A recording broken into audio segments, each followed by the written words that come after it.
Thank you, Joanne, for that very kind introduction. It is a privilege and an honor to be here today as we pay tribute to the men and women of Flight 93.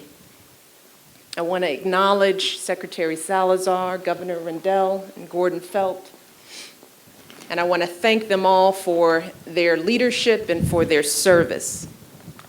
I also want to thank Reverends Britton and Way for leading us in prayer, and I want to particularly recognize and thank Mrs. Bush, not just for her moving words today, but for being such a source of love and support for the families of Flight 93, and for all her work to help our nation heal in the days and months after the attack. Thank you so much.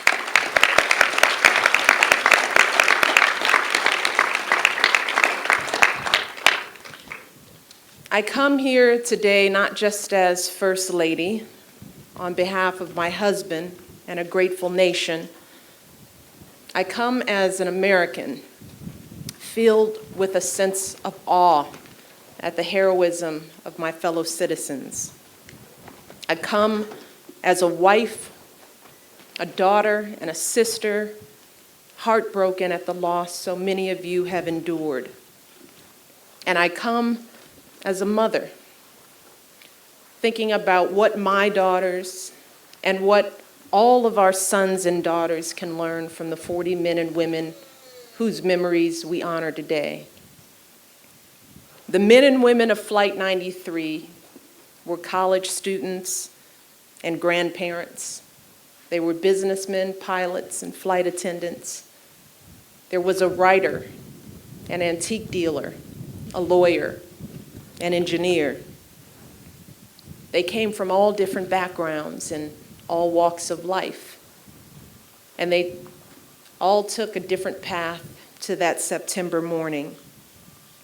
But in that awful moment, when the facts became clear and they were called to make an impossible choice, they all found the same resolve. They agreed to the same bold plan. They called the people they loved, many of them giving comfort instead of seeking it, explaining they were taking action and that everything would be okay. And then they rose as one. They acted as one. And together they changed history's course. And in the days that followed, when we learned about the heroes of Flight 93 and what they had done, we were proud, we were awed, we were inspired. But I don't think any of us were really surprised, because it was clear that these 40 individuals were no strangers to service and to sacrifice.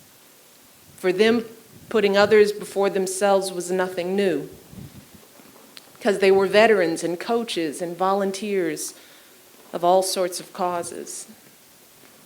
There was the disability rights advocate who carried a miniature copy of the Constitution everywhere she went.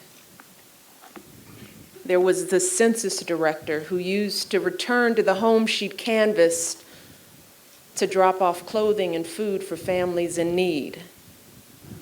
There was the couple who quietly used their wealth to make interest-free loans to struggling families.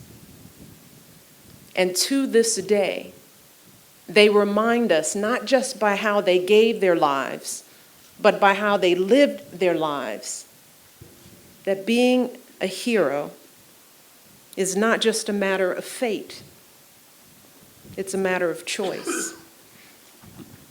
I think that Jack Grancolis put it best.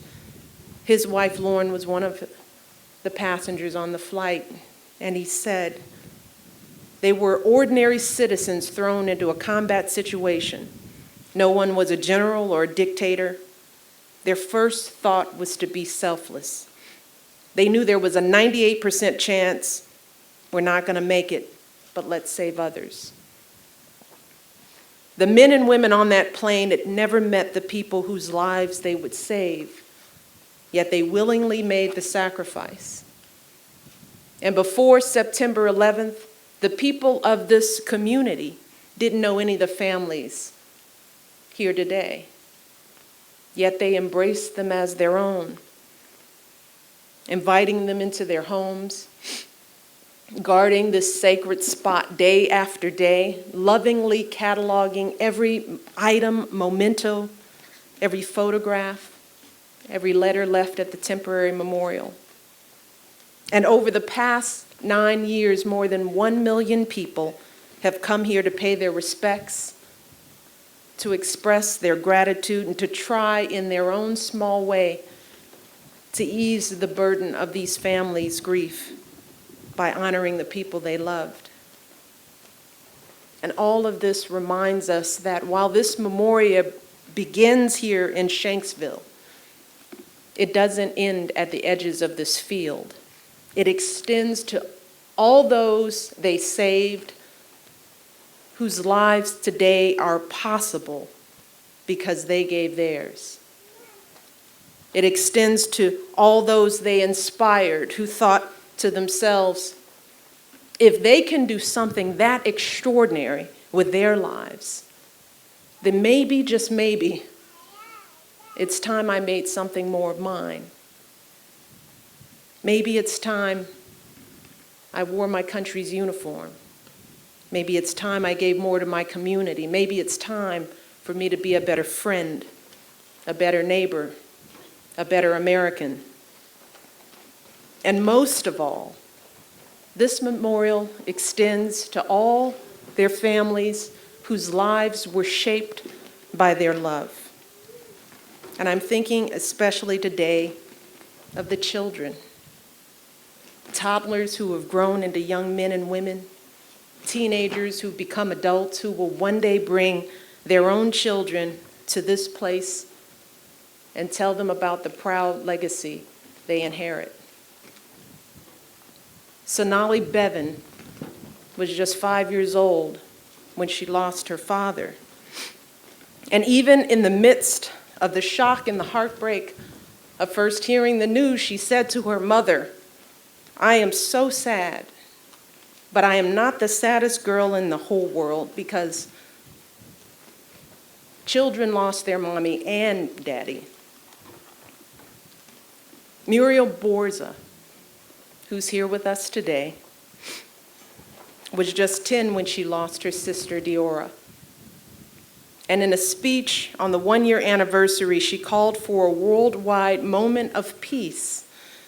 And she asked people, and this is her quote, to make a pledge to do a good deed that will help mankind in some small way, even if it's a hug, a kiss, a smile, a wave, a prayer, or just silent thought of those they love.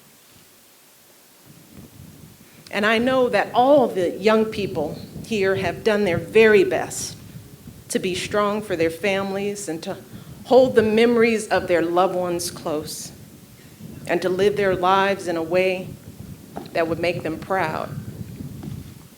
And I know it hasn't been easy.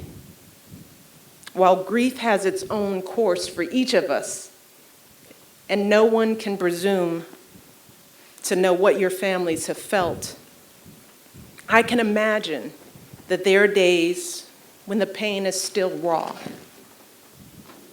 when the time and distance of those 9 years falls away and that loss is still fresh. But I can also imagine that as time has passed, there have been more good days, more moments when you're able to find joy and comfort and happy memories. And I can imagine that on those better days, maybe sometimes you worry about whether, in moving on, you may in some way be leaving your loved ones behind. But I can't help but think that it's actually just the opposite. That in having the courage to move forward, you honor their courage. That in choosing to live your own lives as fully as you can, you're celebrating theirs. that in coming together and pushing ahead to build this permanent memorial, you're ensuring that their memory will always be a part not just of your own lives, but of the life of this nation. And know that because you kept going, and because you persevered, that long after you're gone, people will come here, continue to come here to Shanksville. And they will stand at this plaza and listen to the echoes of those chimes and gaze out at this field. And they will see how a scar in the earth has healed, how it has grown back as a peaceful resting place for 40 of our nation's heroes. They will understand that because of all of you, a site of devastation and destruction was transformed into a place of reverence and remembrance. And it is truly my prayer today that in the years ahead, all who come here and all of you may be filled with the hope that is written in the book of Psalms. Though you may have made me see troubles many and bitter, you will restore my life again. From the depths of the earth, you will again bring me up. May the memories of those who gave their lives here continue to be a blessing to all of you and an inspiration to all Americans. Thank you all. God bless you, and God bless America.